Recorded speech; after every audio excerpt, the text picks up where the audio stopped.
the difference, I think, in pretty good fishermen and really good ones in the Smokies is positioning.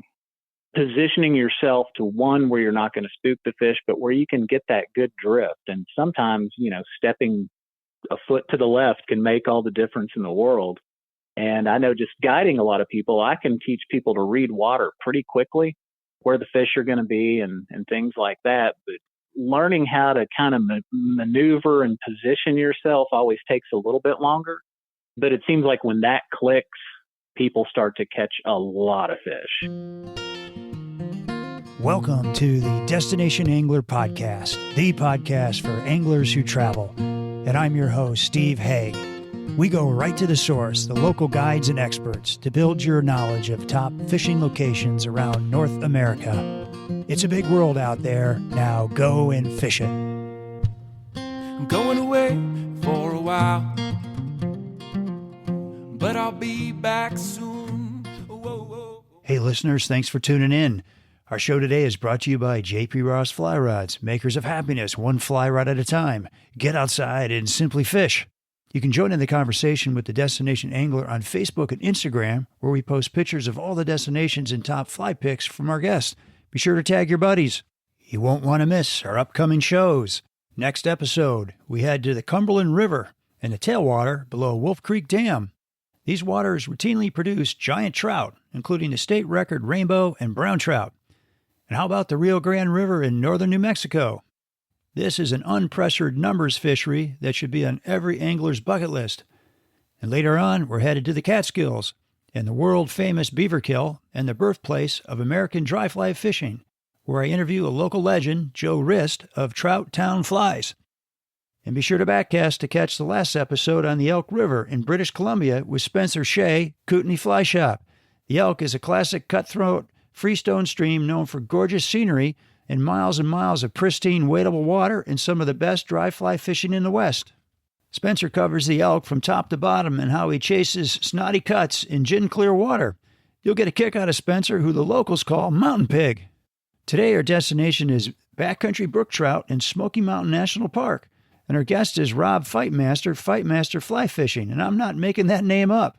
The Smokies are nestled on the Tennessee-North Carolina border and are a backcountry angler's dream, with over 800 miles of trout streams and 900 miles of trails to get you there.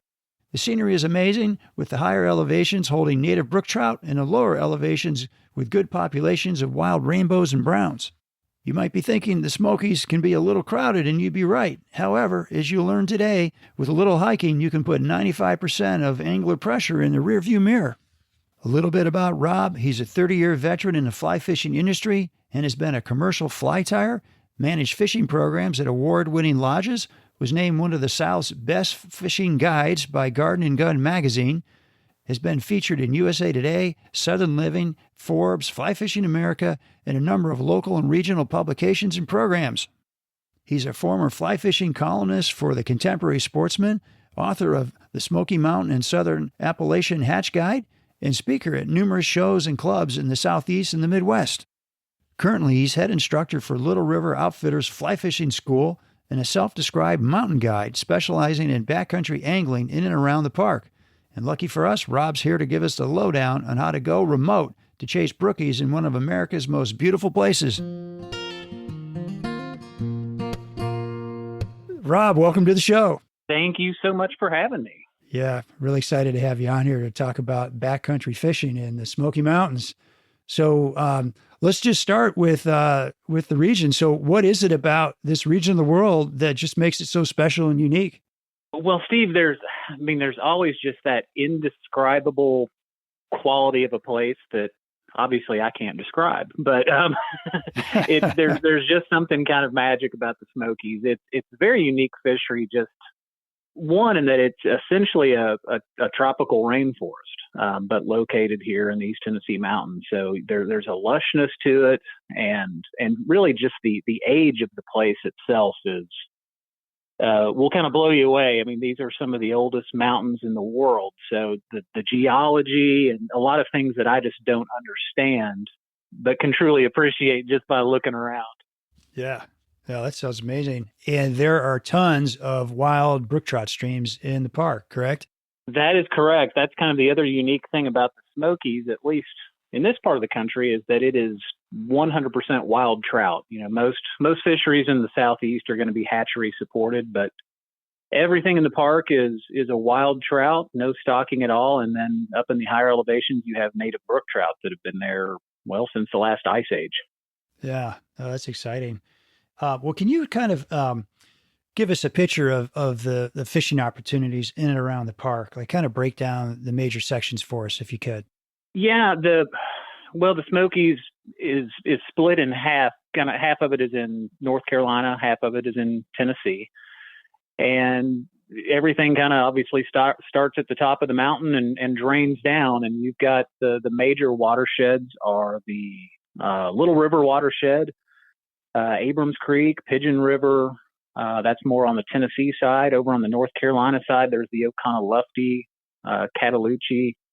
And then there's a significant part of the southern border on the North Carolina side. There's a series of finger lakes, the biggest being Fontana, and a lot of those streams will actually flow into those lakes as well. Oh, interesting. Yeah.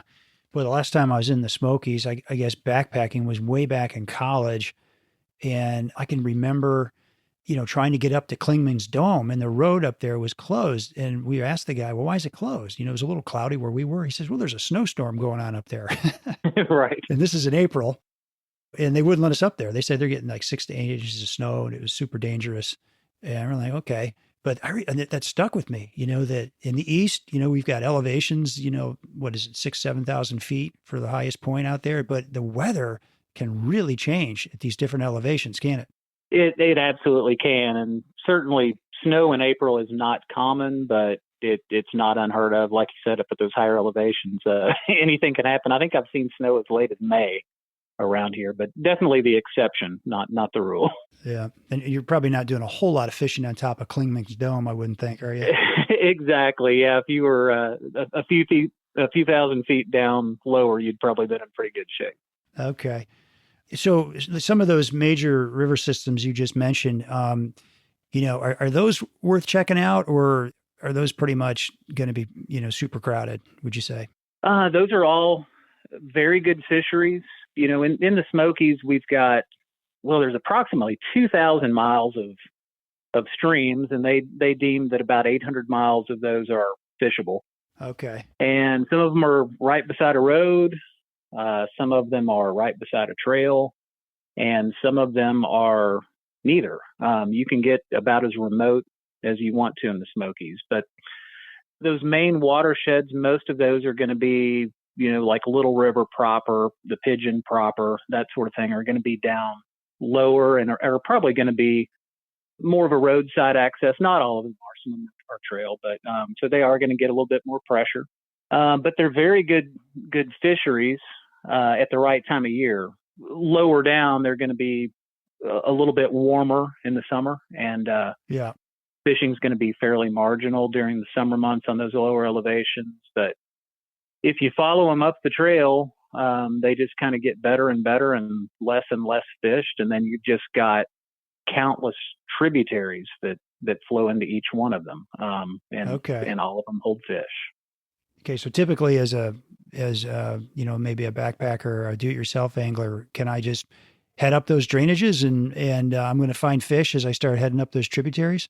Most of them you can. I used to do this back before there was a name for it. I think all the kids today call it blue lining. But, yeah, exactly. And that's a big part of it. I've spent a lot of time just chasing those blue lines on a map. Some of them are fairly well documented in a number of different guidebooks that can, describe the fisheries and tell you what fish are where. But there's a lot of those blue lines that aren't mentioned in any books, and you just have to kind of hike in there and find out. And I've explored a lot of them, and I've had some really good paydays, and I've hit a lot of dead ends too, and a lot of rhododendron and dog hobble. Good reason to hire you for a guide, I would say. You're going to hit the quality water because you know it. So is there a big difference in the kind of the character of the stream, say on the North Carolina side versus the Tennessee side, or is it kind of very similar? As far as the character of stream, no, they're pretty similar. I think in general, the Tennessee side is more accessible, for better or worse. Okay. Yeah. The Tennessee side, there's a lot more road access. When you get over on that North Carolina side, one of the things that can really keep traffic down is that giant Fontana Lake, and there's every stream that flows into that. There's no road access to any of those. And there's a number of very good streams: Hazel Creek, Forney Creek, Eagle Creek. A lot of great fisheries that would require a super long hike just to get to the trailhead.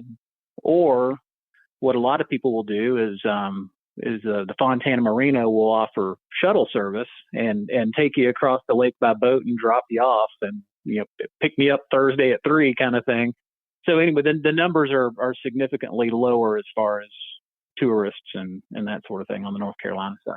Yeah, that sounds great. So you could hire a shuttle, go across the lake, plan something out, go way back into the backcountry and have some fantastic fishing, and then come back down and cross the lake again, and you're good. Yeah, absolutely. One of the more popular ones there is Hazel Creek, and there's some. Once they drop you off at the trailhead, of course you can go miles and miles up that trail and stay at backcountry campsites. But one of the more popular ones is called Proctor. That's the name of the campsite, and it's about right where they drop you off. A very short walk up the trail. So a lot of fly fishers will make some pretty elaborate camps there. They'll bring carts and stuff across on the boat, and they'll haul up stoves and tents and and kind of do it luxury style at that first site. Glamping. Exactly. Oh my gosh.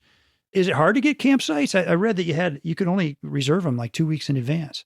I don't think so. It's some of the more popular campgrounds like Elkmont or Smokemont, those are pretty big prepared campgrounds, and they can get pretty full. But most of the backcountry sites, not so much. And they've got a great online system now to reserve and check availability and things like that. So they've made it pretty simple, and it's a very small cost. And as you might imagine, some of the easier to get to backcountry sites that are maybe just a couple of miles up a trail they may see a little more use than something that's 7, 8, 9 miles into the backcountry is probably not going to get used that frequently. Okay. And you're fishing in Cherokee National Forest too, aren't you? Yes, sir. There's a north and a south Cherokee National Forest that they actually kind of border the Smoky Mountains National Park on either side, and both have trout fishing. The better options are in the southern section of the Cherokee National Forest, and that's where you're going to find the Tellico River, which a lot of people have heard of. Sure. And Citico Creek and North River, Bald River, and then just a host of other tributaries to those streams. And almost all of those have wild trout. The Tellico and the Citico are stocked pretty regularly, and they're also they have roadside access and they stock a lot of fish. So that tends to see a lot of fishermen. But you walk a couple of miles up a trail, you're not going to see hardly anybody down there. Oh, that's neat. Okay. And what kind of fishing are you actually doing? Is it mostly pocket water? I mean, you've got some tailwaters too, don't you? We do. Pretty much if you, I don't know, let's say picked the Smokies and then drew about a 3-hour circle around the Smokies, you're going to have about a half a dozen good tailwaters. Okay. Just to name a few, the Clinch, Hiwassee, the South Holston, Watauga, those are both very popular tailwater fisheries. But all of those are, in a very reasonable, short drive from the Smokies. Okay. Yeah, we did my first podcast ever on the Watauga with a guide down your way. So yeah, it's a great fishery. It is. It's a good fishery. All right. So, Smoky Mountain National Park, the most visited park in the U.S., like 12 million people a year, nothing else is even close. I think Yellowstone is around 3.6 million a year. It's still a ton of people. It's hugely popular with fly anglers. It sounds crowded. but you're a mountain guide, right? So is that kind of your Right. secret for getting away from the crowds? Just do some hiking, right? I mean, that's the best way. There's no doubt about it. It's the most, by like you said, by far the most crowded park in the country, and part of that is just proximity. I mean, it's not nearly as remote as, say, a Yellowstone or a Yosemite. It's in half a day's drive from a lot of metropolitan areas. And it's also a longer season, I think. So I guess that's the good thing, is those crowds are spread out over a little bit longer period of time. But, for the most part, your typical national park tourist is not ever going to get out of their car. Yeah. They're going to eat pancakes in Gatlinburg and buy T-shirts and play putt-putt golf, and then they might drive through the park through Cades Cove and then come back. Yeah. Wasn't that nice? Yeah. Yeah, exactly. We just saw nature.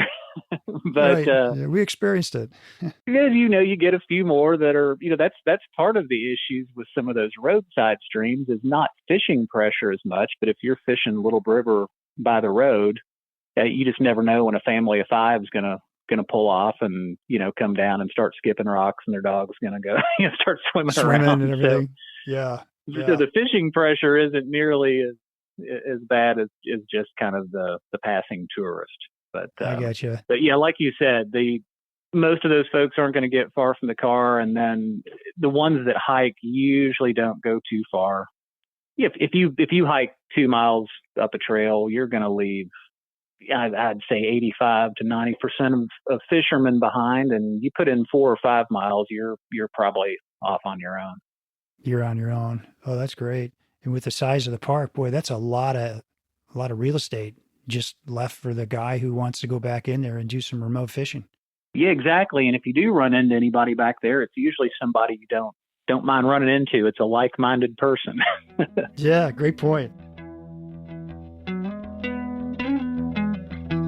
Hey anglers, if you get excited about small stream fishing, then you need to know about JP Ross fly rods.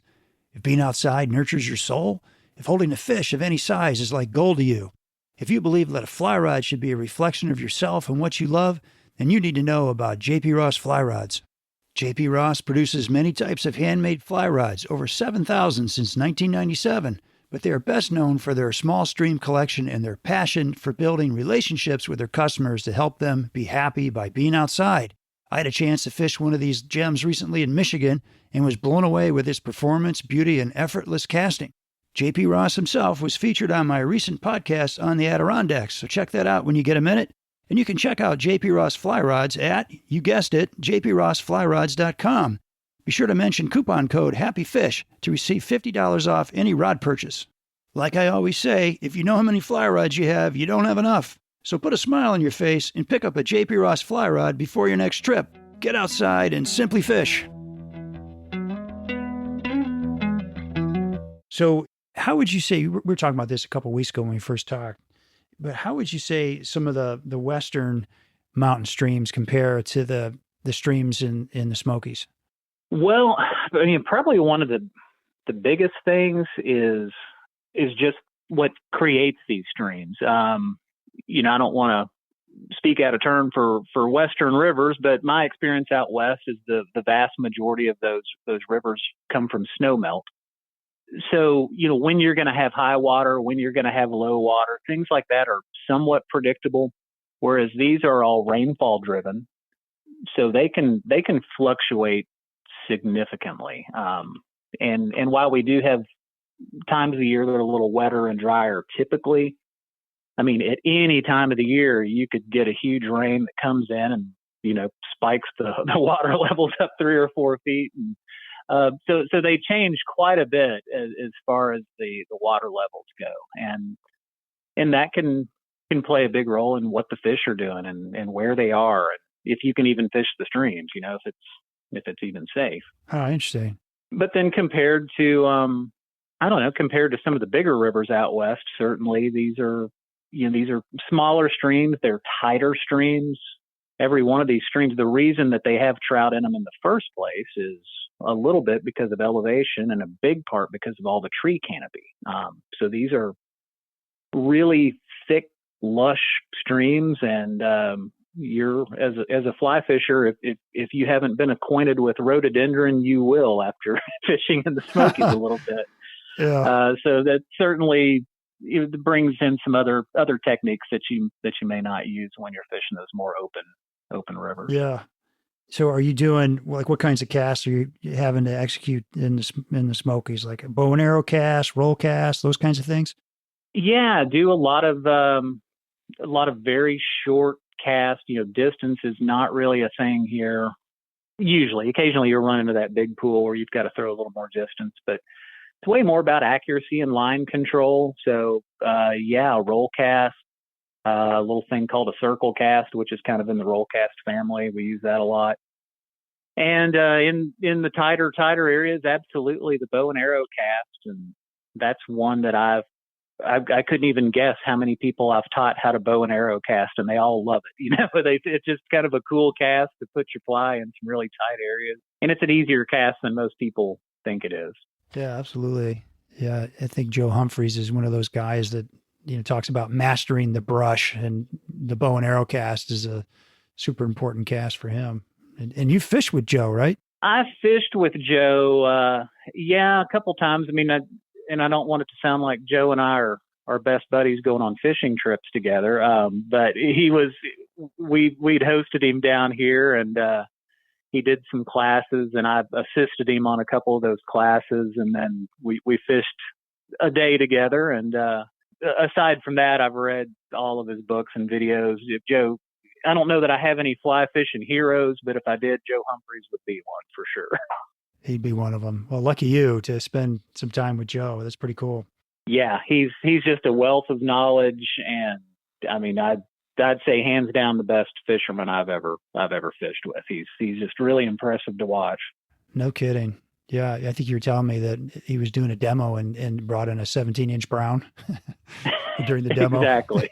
Not a bad fish. And he's also, as I'm sure you know, very, very competitive. I probably shouldn't tell this story on him, but he was teaching a small stream class to a group of anglers. So he's going up this tiny little creek, and they're all sort of following behind, and he's showing all the different tactics that we just talked about, the bow and arrow and all that sort of thing. But he's a really competitive guy, and he wanted to catch some fish for these people. And I noticed, as well as another person who was assisting, when we'd seen some wet footprints on these rocks right before we got there. And we told him, Joe, somebody has just fished through here, and in the Smokies, if they're really spooky fish, and you go through a stream right after someone else, you're not going to have much luck. And Joe was just so bound and determined to catch a fish out of that stream. I think he forgot he was teaching a class for a second. He got to where people couldn't even keep up with him. He was getting up the stream so quick. Really? Fish. Yeah. Yeah. The guy's like, he's 94 now, I think, 92. I forget. I just interviewed him a couple months ago, but that's impressive, right? Exactly. I wish I was in that good a shape now, and I'm just 50. So. Yeah, right. Exactly. Were you talking about the weather a minute ago and how you can get these rainstorms come in, and you're saying the creeks can come up like 2 to 3 feet? Yeah, if not more. But that would be certainly a big rain to come up more than that. Yeah. And they tend to, it kind of depends on the season. I mean, normally we kind of think of spring as being the wetter season.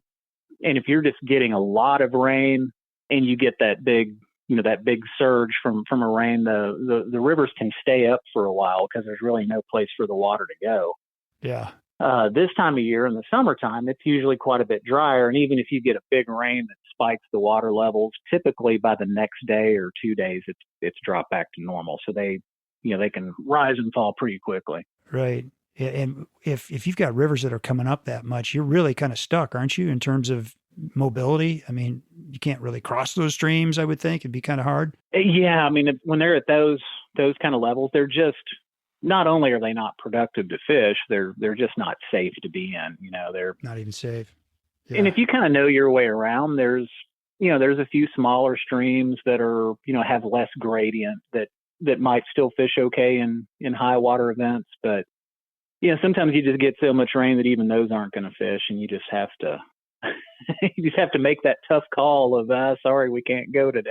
But yeah. Oh, no kidding. Yeah. So I guess for everybody listening, it sounds like you need to really pay attention to the weather, particularly the rain forecast, before you head out there. Absolutely. Yeah. And the river gauges, I mean, those are great tools to have. I remember when I first started fishing, if you wanted to know what the water level was, you had to, by God, drive up to the river and look at it. But, now we can just go to the internet and, there's gauge sites for a number of major rivers, and you can not only see what the flows are and if they're starting to spike or drop, but also, also water temperatures and things like that. A lot of them will include. Oh, that's super helpful. Yeah. All right. So without giving away any of your secret spots, can you give our listeners some ideas on where they could head for some good backcountry angling? I mean, what roads they should take in, or what drainages would be good to head up? Yeah, absolutely. And I guess I should preface that by saying, I don't really have any secret spots per se. There's no honey holes in the Smokies. And, occasionally you'll get people that'll hire a guide thinking, okay, who cares if I don't know how to cast? The guide's going to take me to his secret honey hole and put on the magic fly, and, I'll be able to catch fish no matter what I do. There's really nothing like that in the Smokies. Fish are spread out pretty evenly throughout the stream, and it boils down to approach and presentation more than anything. But the streams that we protect, that I don't like to say out loud by name, is not because they're any better than another stream. It's just because they just can't handle the pressure. They're these small streams, and so I always tell people, I'm always real careful on my social media posts and stuff. I'm happy to share anything with anybody on an individual basis. I just don't like to put out a stream name for sure 6,000, 10,000 strangers to see. But yeah, I got you. But the exploration is kind of the fun part, and pretty much any of these streams are gonna have trout in them.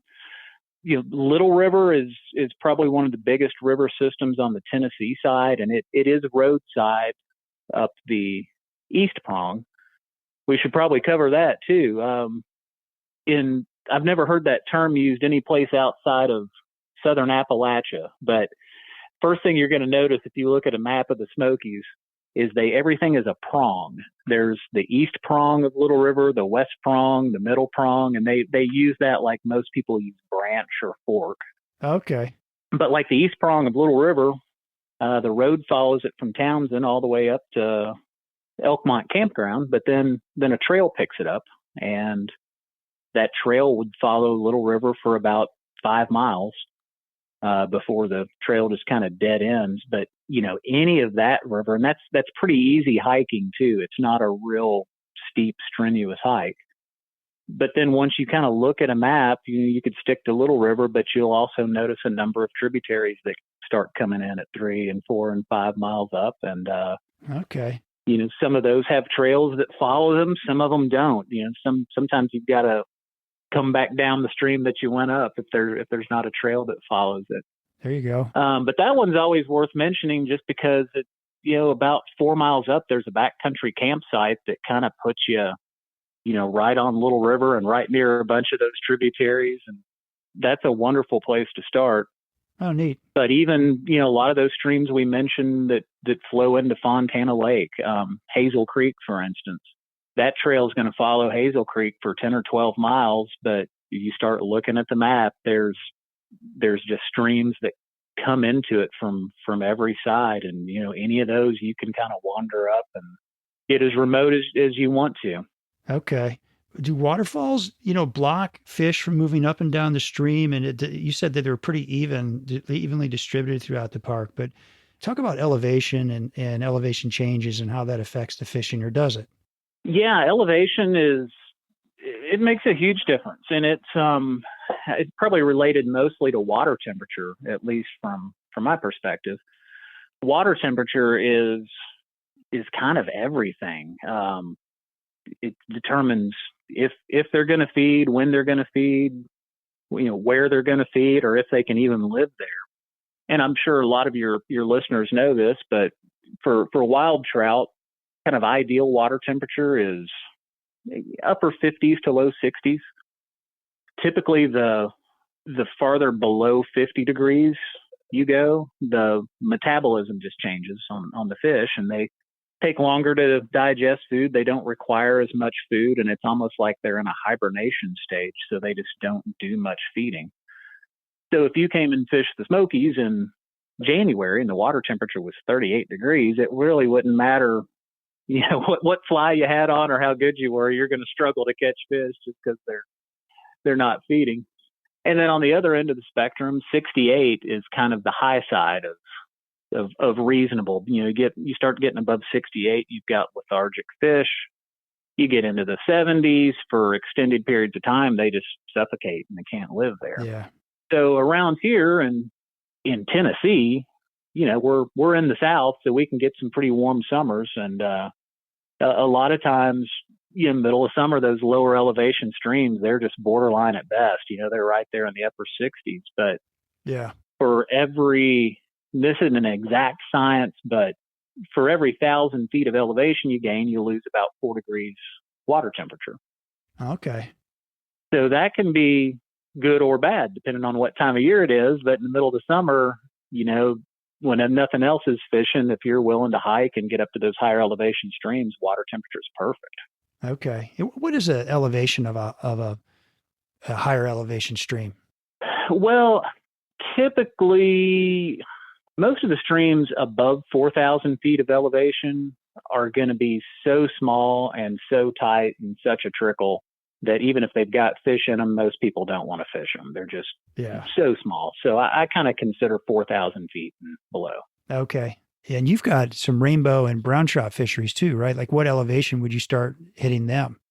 Oh, rainbows are going to they're the most prolific fish in the park for sure. They're in all of the low and mid elevation streams. Brown trout are only in a handful of rivers in the Smokies. They're not in every river system. The East Prong of Little River is one of the best brown trout fisheries and one of the few over on the Tennessee side. North Carolina's got quite a few more. They're pretty much all of those streams, or most of the streams we mentioned that flow into the lake, those have brown trout.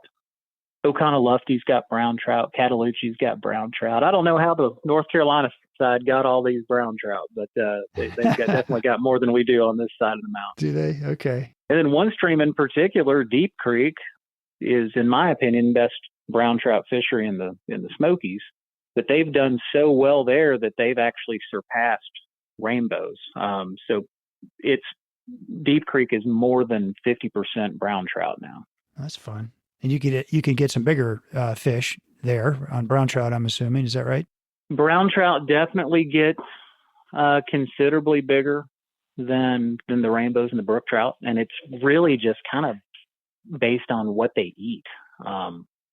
Most of the Smokies is kind of has a reputation for kind of being smaller fish, which, size is relative certainly, but that's mostly true. Is rainbows and brook trout are almost exclusively bug eaters, and just the geology of the place. These we mentioned before, these are some of the oldest mountains in the world, and through just millions and millions of years of numerous processes, it's left these streams fairly acidic. So you've got low pH levels, and what that means for the fly fisher is there's just not tons and tons of aquatic insects, at least compared to the population of fish that are there. So a typical brook trout will get about 10 inches. He might get a little bit bigger, but that's about the max. And a rainbow, a little bit bigger than that, 14 or 15 inches. But once they reach that size, they just can't take in enough bugs really to support their size. So they only live 3 to 5 years. Okay. But the brown trout are, once they get 7, 8, 9 inches or so, change their diet. So they're going to start eating, in addition to bugs, they're going to start eating smaller fish and minnows and crayfish and eventually smaller trout and then eventually birds and mice and whatever they want to eat. And they'll live 10 to 15 years and they can reach, the biggest one I think I've ever seen in the Smokies was about 30 inches long. Oh, wow. What's your personal best, if you don't mind me asking? Oh, no, not at all. I think the best one I ever caught in the Smokies in the park he was 25 inches. Oh my gosh. And that was probably about a 6-pound fish. Yeah, that'll do. Yeah, it was Good for a you. lot of fish. Yeah. Well, that's really interesting that you say that the brook trout, they just stick with the insects, where the browns will switch over and you go meat hunting, I'll call it. And what can you expect if you're a decent angler? You get back into the backcountry. Can you have those 50, 60 fish days on brook trout, or what's kind of typical? Yeah, I mean, typical. I'm not sure what typical is. There's so many variables, but it definitely depends on stream conditions and water levels, and definitely depends on the person fishing for sure. But Yeah. I would say kind of a common guide day would be, somebody who has some experience. It's not uncommon for someone to catch 20 or 30 fish. 20 to 30. That's an amazing day. I've had days where, I've probably caught 125 fish. But you tend to catch more fish in the Smokies and in pocket water by covering more water. And a lot of people really struggle to do that, not because they can, it's just because they won't. You get on a good pool and you get a couple of strikes at it, and you're just sure there's got to be some more fish in there. And so a lot of people just they spend too much time in one spot. Like that time when I caught 125 fish, I covered about 1.5 miles of water. Yeah. And that's a ton of water. And if the fish are biting, it's gonna add up. But just to keep myself honest, I should also mention I've fished 1.5 miles of water personally and caught 6 fish too. One day the fish were biting real good, and one day they weren't. Sure. Yeah. Where'd they all go? Well, I was going to ask you, what are the top anglers doing that maybe the average ones aren't doing? And maybe you just covered one of the keys, which is moving. Yeah, that's a huge part of it. It's, we mentioned this earlier, but it's mostly pocket water. You definitely find some pools, especially in the lower elevations. But in pocket water, you're just going to get so many chances. For every fish that you miss, every fish that you catch, you're going to spook the ones around it. So the more water you can cover, certainly the more activity you're going to have. Okay. As far as other things, I always hate to simplify things this much, but it really just boils down to don't spook fish and get a good drift. And those two things are much easier said than done in the Smokies, because you've got to get in pretty close to these fish. And so knowing how to approach them is a real big piece of the puzzle for not spooking the fish to start with. And then when you have a small stream that's got, just dozens of different currents coming all through one area, it's hard to get a good drift. And I would say the biggest mistake a lot of people make is casting way too much line. And it's not that you can't cast that far, but you can't control the drift when you're casting to a small target and your line's sitting across 6 different current speeds. It's going to drag, and if your fly drags, you're not going to catch many fish up there. All right, so that's a great point. So let's say you're working your way up. I'm assuming you're working upstream in the Smokies. Is that right? Yeah, usually so. Okay, and so how do you size up a stream? What are you looking for? Well, I'm just, as I'm moving upstream, you're looking for where the fish would be, which is going to be the 3 things I kind of look for are food and cover and comfort. Places where they're going to have food, places where they're going to have protection from predators, and where they're going to be comfortable. And that's usually, for anybody that isn't familiar with the term pocket water, it's just fast water interspersed with boulders. And every place that fast current hits a rock, it's going to split the current and kind of leaves a little seam or a pocket. And that's typically where your fish are going to be. They're going to be not sitting right in the fast water, but kind of right on the edges of it. And that's usually where you're going to find your fish. And back to your question of what are some of the better fishermen doing, it's such a small thing, and it's not the sexy answer everybody wants to hear, but the difference, I think, in pretty good fishermen and really good ones in the Smokies is positioning. Huh. Positioning yourself to one where you're not going to spook the fish, but where you can get that good drift. And sometimes, stepping a foot to the left can make all the difference in the world. And I know just guiding a lot of people, I can teach people to read water pretty quickly, where the fish are going to be and things like that. But learning how to kind of maneuver and position yourself always takes a little bit longer. But it seems like when that clicks, people start to catch a lot of fish. It's no kidding. Yeah, it's a really subtle thing, and you can have somebody show you, and that helps. But also just getting out there and fishing a bunch, and learning from your mistakes makes a big difference too.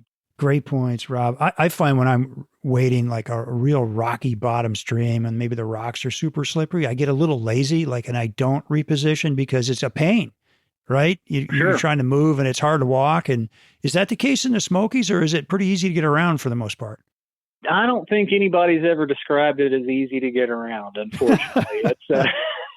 Okay. We don't have to worry too much, other than high water events. It's not that it's like deep, swift water, that kind of thing, but really crooked bottoms, your typical freestone stream that it's just really uneven to walk on, and some of those rocks are a little bit slippery. So yeah, you kind of got to be careful moving around through there. Okay. All right. Well, I wanted to shift gears just for a second and hear maybe a little bit about your story. So how did you end up as a mountain guide in the Smokies? Well, it's kind of one thing just led to another, but I started working in the fly fishing business when I was in college. I started working at a fly shop, and that was in Lexington, Kentucky. Not exactly known as a trout fishing mecca. We did have some pretty good trout fishing down in the southern part of the state, but more smallmouth than anything around there. But once I finished school, I didn't really know what I wanted to be when I grew up, and thought, well, I'll just keep working at this fly shop. And I'd already started guiding a little bit on the side. But I'll do that a couple of years till I figure out what I want to be when I grow up. And then I just decided, well, I don't want to grow up. So just wanted to get to more of a destination area. Came really close to moving out west, but chose the Smokies for a variety of reasons. It's a little closer to home, and it was water that I knew very well already. And okay, a little bit longer season. There's a lot of things about the West that's appealing, but it was the off season that kind of scared me. And I don't ski. Yeah. So I wanted something that was going to keep me employed a little bit, a few more months out of the year without having to live the transient lifestyle of, going down to the Bahamas part of the year and that sort of thing. I'm too much of a homebody for that. Interesting. Who or what got you into fly fishing? Who were your influences there? Well, that's the funny thing, and you may have similar stories yourself, Steve, growing up in Indiana, but in Kentucky, especially back when I was getting into fly fishing, every fisherman owned a fly rod, but nobody really knew how to fly fish. So I come from a long line of bait fishermen, and by my uncle and my dad and my granddad. My granddad was probably my biggest influence fishing wise, but they all owned a fly rod, but nobody really fly fished. They had it for just in case they came across a bed of bluegill, and that was the extent of their fly fishing. So, but my granddad got me my first rod, and I learned how to cast it at my uncle's house one Easter Sunday. And I had my dad and my granddad and my uncle all sitting there watching me in the backyard. And every time I would try to cast it, they would all yell at me when I'd take it past 12 o'clock. That was the only thing they knew. Man, that's some pressure. That was the extent of my fly casting. Yeah, exactly. That was my instruction. The rest of it, I had to kind of figure it out. But I got into it with a good buddy, and I got into it about the same time. And, we did everything wrong before we did anything right. But as far as influences other than just my granddad and that connection there, which I do have his bamboo rod from the 1930s still, which is kind of neat. Nice. But I just read a ton of stuff. That was kind of pre-internet days, so I had to actually read books. And Joe Humphreys was definitely one of them that I learned a lot from, just reading and watching videos. Gary Borger, I remember reading a lot of his stuff. And later in life, kind of became friends with his son Jason. So yeah, and then it's kind of strange when you think back. There's been later influences long after I was already pretty experienced. I moved down here. There's a gentleman named Walter Babb who makes bamboo rods now. He's retired, but makes bamboo fly rods, and they're wonderful rods. And I think he caught his first trout in these mountains during the first Eisenhower administration. So he's kind of one of those things that's forgotten more than most of us will ever know, but didn't really teach me how to fly fish, but he sure taught me a lot about fishing these mountain streams. And he's still a good friend to this day. Good for you. Yeah, I'm curious, as a guide, what kind of an experience are you trying to give your clients, particularly when you're saying, hey, I'm a mountain guide? There's not a typical experience. I really try to talk to the people that I'm taking out and kind of see what they want. One experience, may not be the right experience for everybody. So, I get a lot of beginners.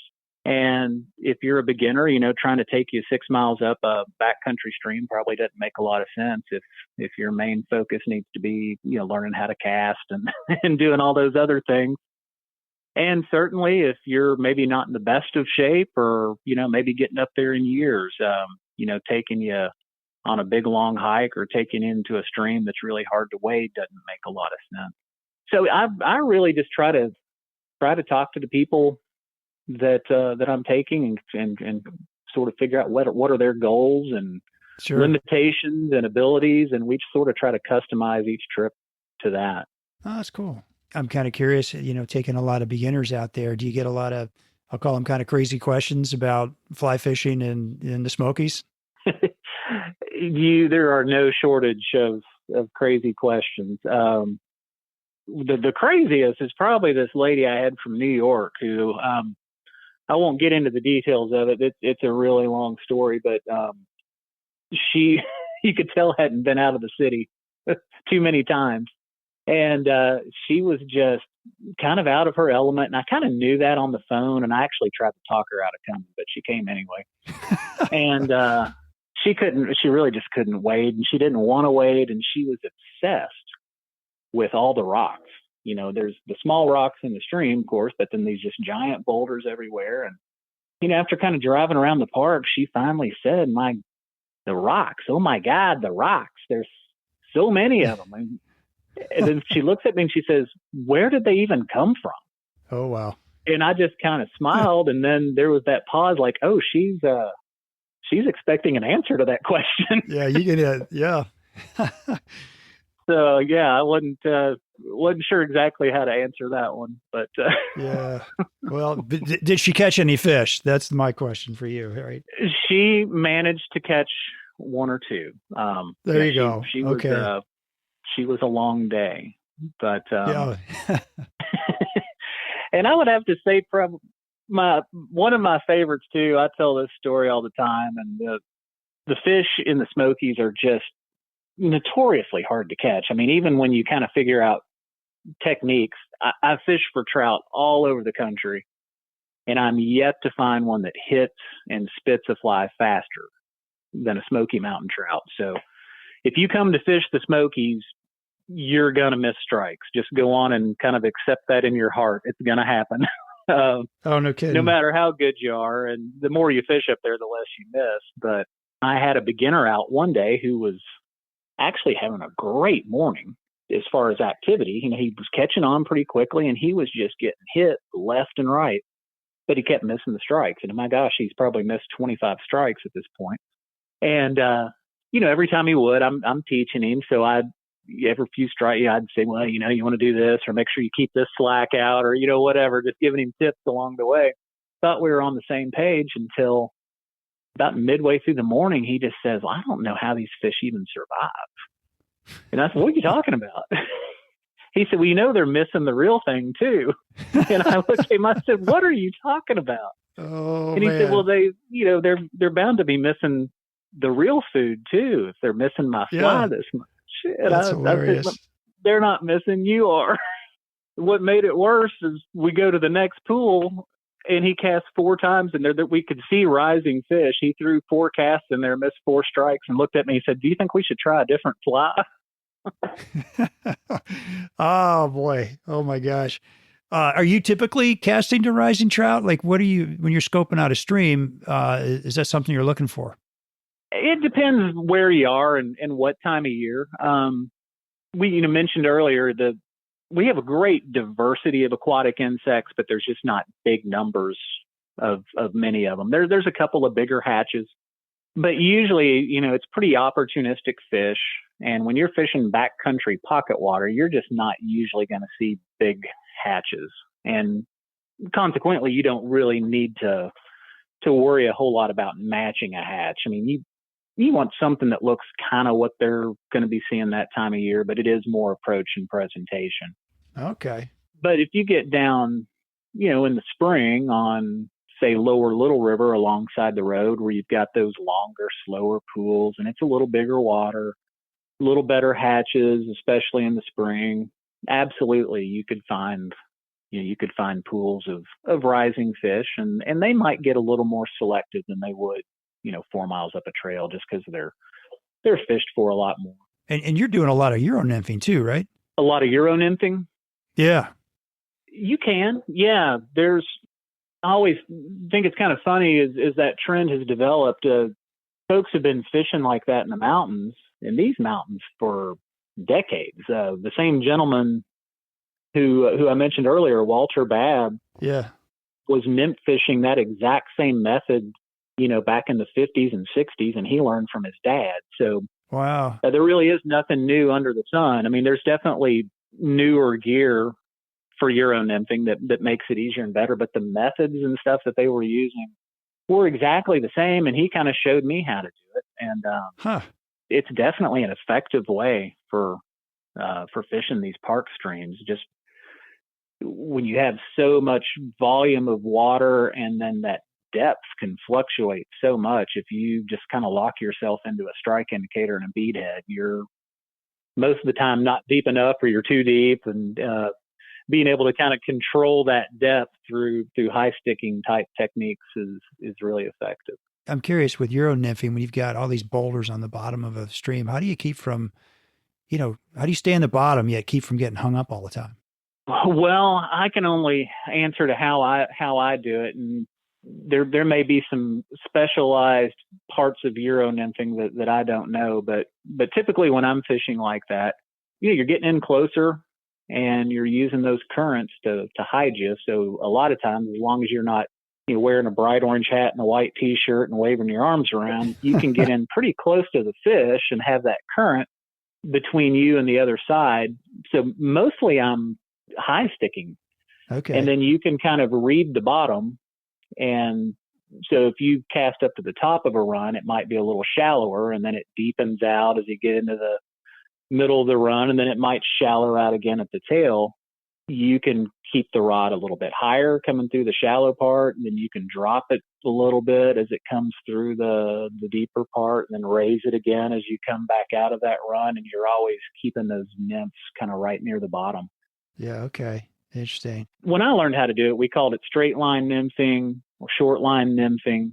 Euro nymphing is, I think, very much in that same family. Yeah, tight line. But keeping that straight line and sort of a right angle from the rod, and having those little colored sections on the leader is very helpful too. Not for, I think a lot of people look at that as a strike indicator, but for me, it's more being able to track your leader against that wooded backdrop.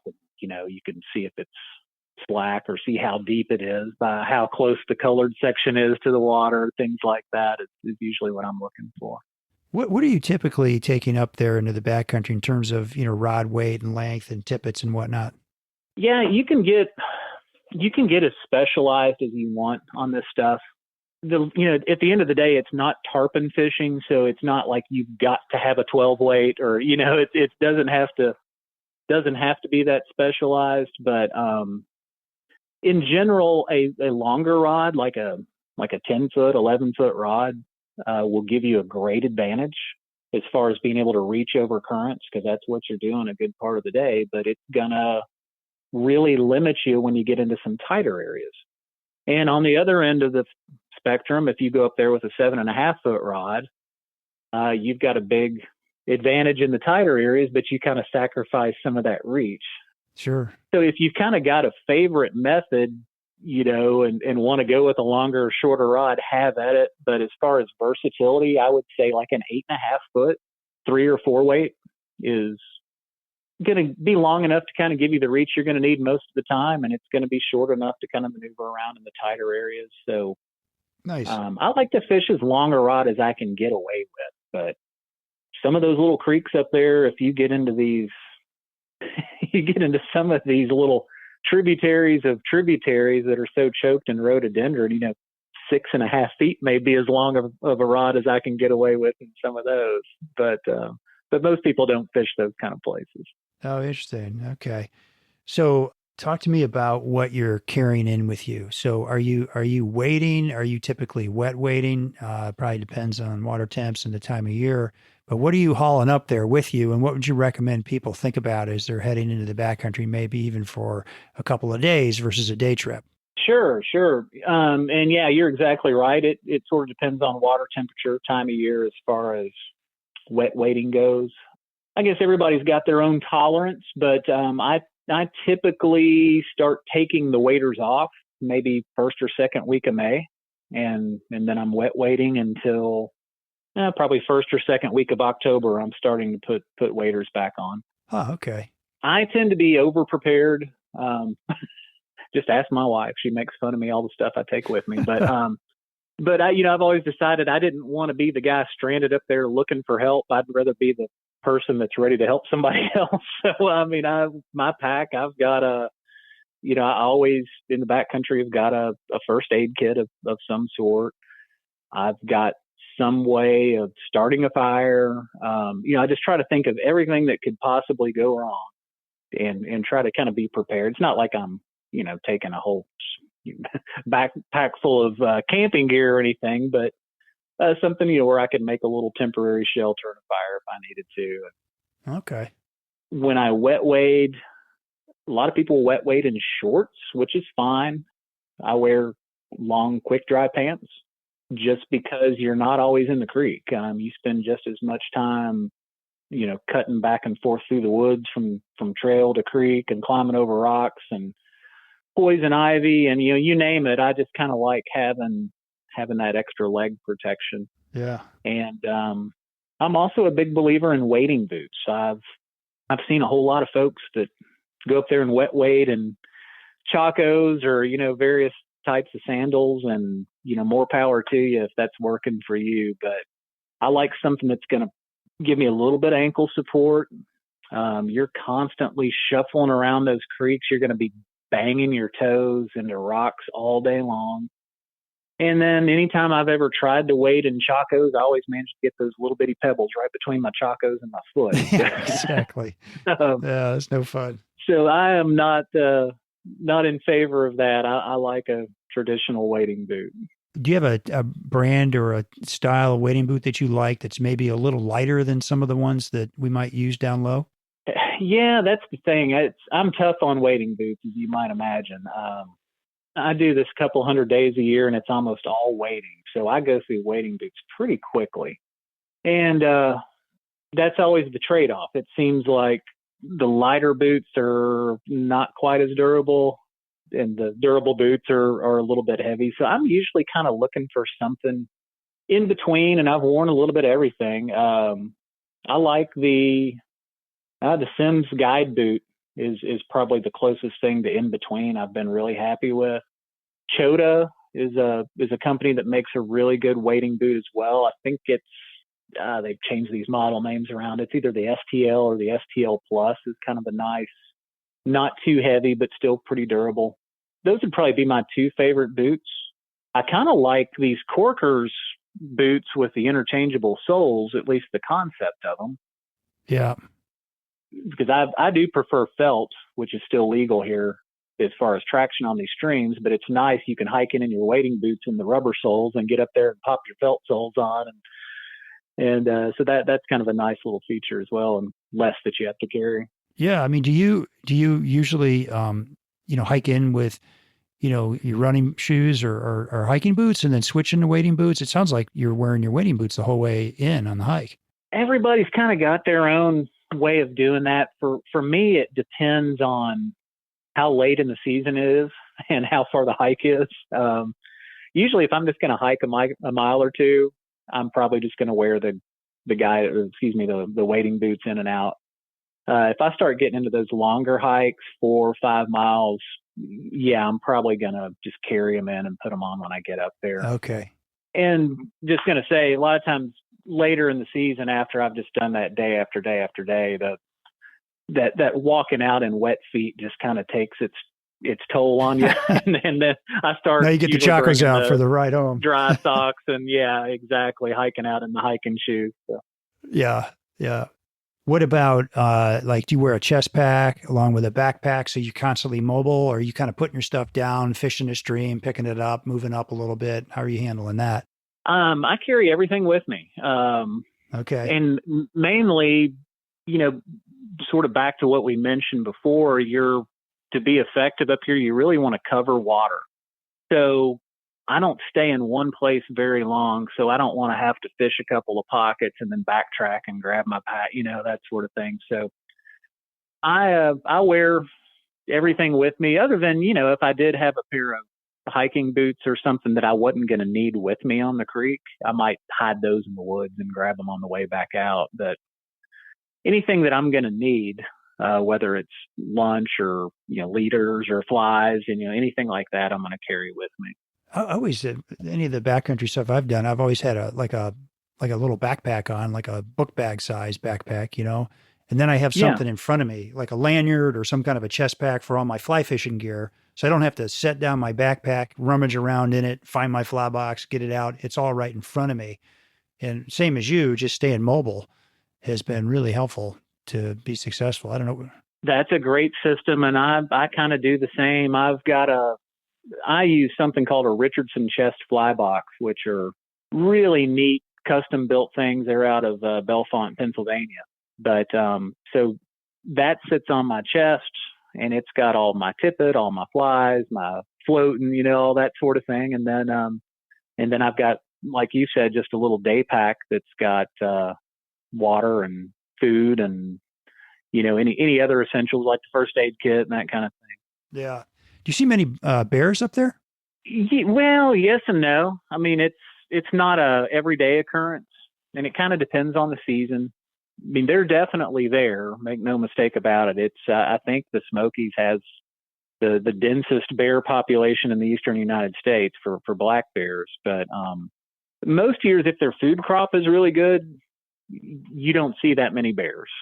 If you're coming off of a bad drought year or something, and maybe their food crop is down a little bit, you tend to see them coming closer to trails and roads, and you tend to see more bears. But okay, one year I might see 6 in the backcountry, another year I might see 40.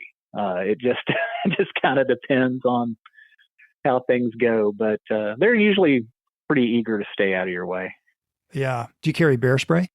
I do, and mainly, same reason you take a rain jacket, so you won't need it, kind of thing. But exactly, better safe than sorry. So far, I've not had to use it, but I do always carry it in the backcountry just in case there's that one bear that doesn't know the rules. Yeah. Are you wearing bear bells? You guys making some noise when you're moving? I don't. I know there's a lot of hikers that do, but no, I typically don't. I just carry the bear spray in case there's something weird that happens. But and you will occasionally run into that strange bear, but they usually don't want anything to do with you, but there's always that one that's lost fear of humans for whatever reason. And yeah, right. I had one actually stalk me one day when I was fishing by myself. Oh, wow. Someplace where I shouldn't have been fishing by myself, but and he followed me for a pretty good ways until I finally just had to confront him. Really? Yeah. How do you confront a bear?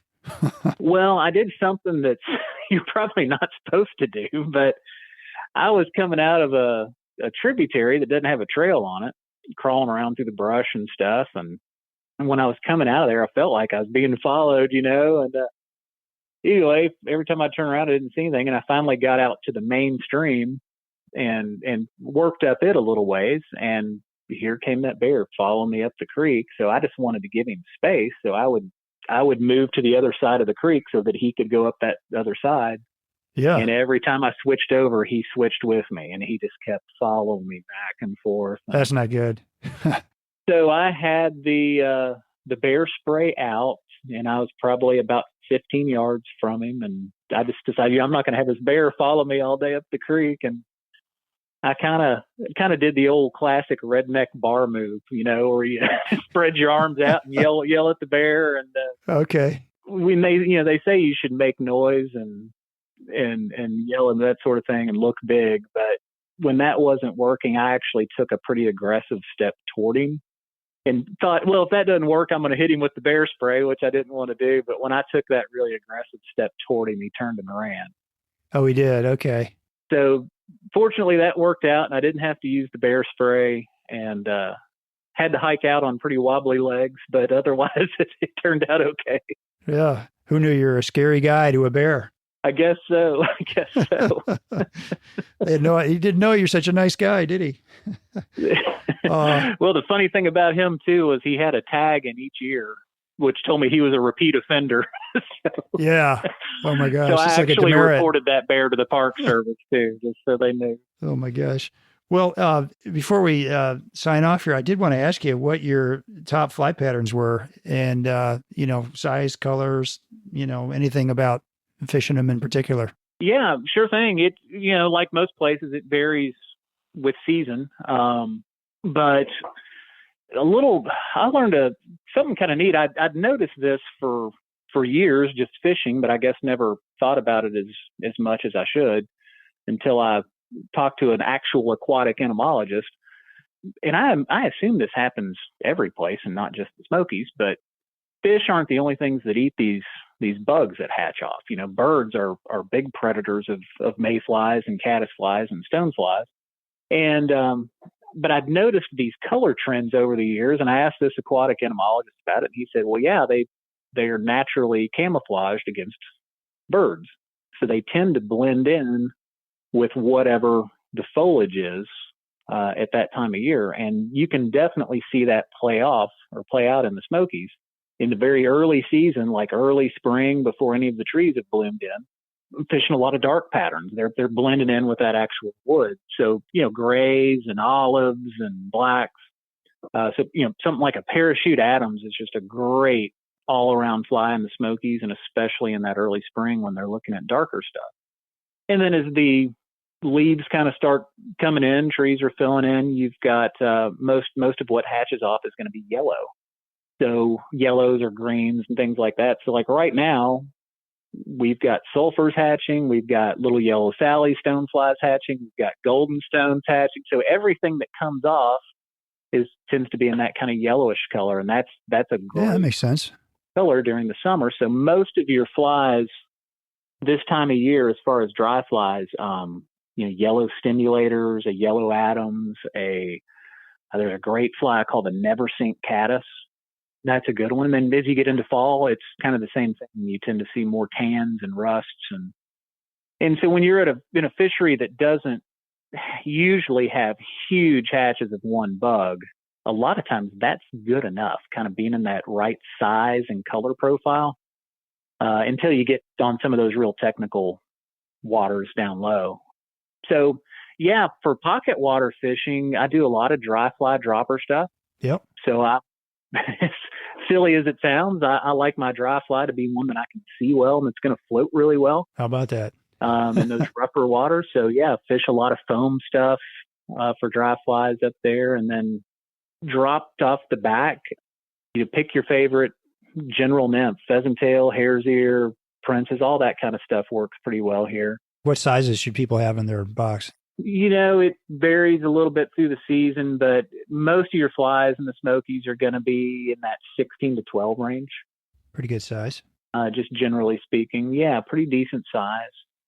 Terrestrials are a really big deal here in the summer, ants and beetles. One of the most popular flies probably in the Smokies is a really simple pattern called a green weenie. And it's basically just bright green vernal on a hook. But we get a lot of these little inchworms fall off of trees in the streams this time of year, and trout love them. Wow. So that definitely is on my top of my list. And even though we don't see big hatches of them until nighttime when it's illegal to fish, golden stoneflies, these rivers are full of them. So golden stonefly nymphs can be good, especially if you're down fishing for brown trout, where you want to throw maybe something a little bigger at them. Any kind of a golden stone nymph, one of my favorites, and it actually came from this region, is called a teleco nymph, which used to be a pretty well-known nymph. You don't see it quite as widespread anymore, but that's definitely a staple. What size do you like in those? That I've got a pretty big range, anywhere from a 16 to as big as maybe a 6. Oh, wow. Okay. If I'm just going to kind of fish it more as a dropper off the back of a dry fly, I'm going to fish more like a 12, 14, 16. If I'm fishing to a big brown trout, maybe in off-color water or whatever in a bigger river, I'm going to probably throw him a little bit bigger meal and be casting an 8 or a 6. Okay. And what kind of tippet material, how thin are you going on tippet? There's always specialized situations, but mostly 5X is going to work for most of the fly sizes and water that you're fishing. Okay. Again, if I'm fishing that big stone fly in off-color water after a rain, tippet size probably going to go up to about a 3X. Or if you're fishing the fall and fish are super, super spooky, might go down to a 6X, but 5X covers you most of the time. So carry maybe 3 through 6X with you, sounds like. Yeah, that should cover you. And fluorocarbon is not really a big necessity here. Again, in the fall, that tends to be our driest time of year. So when water levels get low, already spooky fish can get even spookier. So fluorocarbon may not be a bad idea then, but the rest of the year, you've got enough flow in these rivers where tippet's the least of your problem as far as it being seen by the fish. Kind of back to presentation and approach, like you were talking about earlier. Absolutely, and boy, something we didn't really mention, or maybe just in passing. There's a lot of ways to spook a fish, but it all starts with what you wear. And one of the easiest things to control is what you wear. Great point. Bright colors it's not that bright colors spook fish, but movement does. And when your backdrop is all of this, green woods and rhododendron, an orange hat and a white t-shirt, they're just gonna see your movement so much easier against that backdrop. So you don't need to be a fly fishing commando with twigs in your hat or anything, but just kind of think olives and tans and grays and things like that will go a long way in catching these fish up here. Yeah, no kidding. Well, let me ask you something, Rod, just as we're closing here. You've been doing this for a long, long time, and you've had a lot of success at this. You're an author. You've met a lot of people in the fly fishing industry, and I'm just curious, what does fly fishing or fishing in general mean to you? Oh gosh, for me, it's so many different things. I think a lot of people. It's funny. A lot of people think that this is just the greatest thing in the world, that you get to fish for a living, and I never get to fish. Guiding and fishing are very much two totally different things. And not complaining by any means. I love what I do, but it's very much a job, and it's different. It's like the difference in coaching basketball and playing basketball. Yeah. So there's that part of it for me is just teaching. I mean, I love to teach people how to do this, and maybe it's somebody that's had. They've been fly fishing a little while, but they're struggling with something. And then when you see that, to borrow a phrase from Oprah, when you see that aha moment, when it kind of clicks for them, it's just a really neat experience. And then for me, just personally going out and fishing, it's an escape. I mean, I've when I go fishing, I'm not motivated by big fish or anything like that. I want to get away from people. So I'm usually, 6, 7 miles up one of those trails, and I'm content to catch 7-inch trout and not see another soul all day. And, That's a beautiful thing. After catching, a dozen or so, then I may even lay on a rock and take a nap, go look at some wildflowers. And at the end of the day, I think it's just where it takes you is the best thing for me. I think a lot of the world has been figuring out just what you said just there, that, a successful day isn't about the size of the fish. It's really about, just the experience. And in your case, sometimes you need to get away from people, and that's the way you do it. It's that escape. Maybe for other people, it's just relaxation. And, it's just neat to see when people have that aha moment about fly fishing. And every year I take a group of people from my church on a trip. I'm getting ready to do that next weekend. And I've got 20 people, and 10 of them never fly fished before. So I can't wait to see, or hear what the comments are, at the end of the day. They're all like, oh, I don't care if I catch any fish. I just want to get out there and experience things. And that's a great attitude. But about 10 o'clock in the morning, when they're flailing away, They're going to all of a sudden be like, man, I want to catch a fish. I find that's true too. Exactly. How quickly that attitude changes. Yeah. The other thing that's funny about a lot of time new anglers is they don't own any drab clothes. They show up in bright reds and whites and bright greens, and you're like, dude, we're going to be close to these fish. You got to have something that blends in. And I don't have anything like that, and to me, I got drawers full of drab clothes because I've been doing this for so long. Oh yeah. That's all I have. That's all I got. Right. And if it's got Sims on it, I want to own it, and it's in my drawer. So, and a bunch of other great brands, but, anyway, well, it's been fun talking to you. I always ask people at the end of my show, do you have any great tips on maybe some off the beaten path watering holes where a hungry and thirsty angler can go at the end of the day? Yeah, there's quite a bit around here. I mean, we didn't really talk a whole lot about the surrounding towns, but if anybody knows the Smokies, there's places like Gatlinburg and Pigeon Forge are just overrun with tourists. Where I enter and exit the park usually is a little community called Townsend, and it tends to appeal more to the fisherman and hiker and photographer than it does the tourist what wants all the other stuff. And there's not a whole lot to Townsend, but I kind of love it for what it's not more than what it is. But yeah, when you great. go to Townsend, there's not going to be gobs of restaurant choices and things like that, but there's some great little spots. If somebody looking for a craft beer, there's a converted wedding chapel that's called the Abbey, which is a nice indoor outdoor facility. Got kind of typical pub food and some good craft beers. Okay. One of my favorites, the biggest food secret in Townsend is my friend Steve, who owns the Parkway, which is a gas station deli.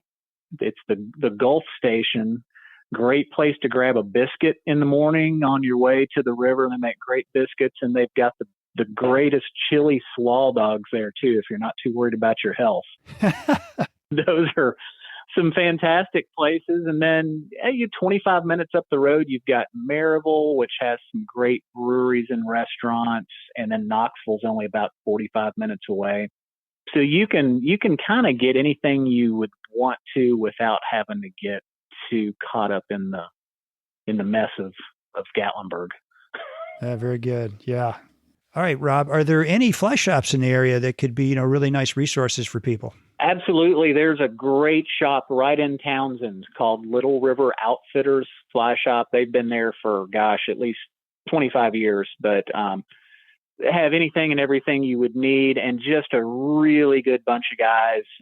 Not an intimidating place to walk into at all, and you're not expected to spend $1,000. They'll sit down and sell you any of the flies that you need, pull out maps, show you places to go, and they've got a great website as well, and a daily fishing report that they keep up. So definitely a good resource for anybody out there. And you're teaching classes down there too, aren't you? I do. I teach all their beginner schools. At least I did pre-COVID. We didn't do schools last year, but then teach some specialty classes as well. Oh, very good. All right. Well, Rob, how can people get in touch with you and maybe book a trip? Well, there are a number of ways. The easiest is probably through my website, which is my last name, fightmasterflyfishing.com. Email is guide@fightmasterflyfishing.com. And you can also reach me through all the usual social media outlets, Twitter and Instagram and Facebook, just searching Fightmaster Fly Fishing. I'm pretty easy to find. Okay, wonderful. Well, thanks so much for being on the show. It's great having you. Yeah, you bet, Steve. I had a blast, and I really appreciate you asking me to do this. Oh, sure. It's my pleasure.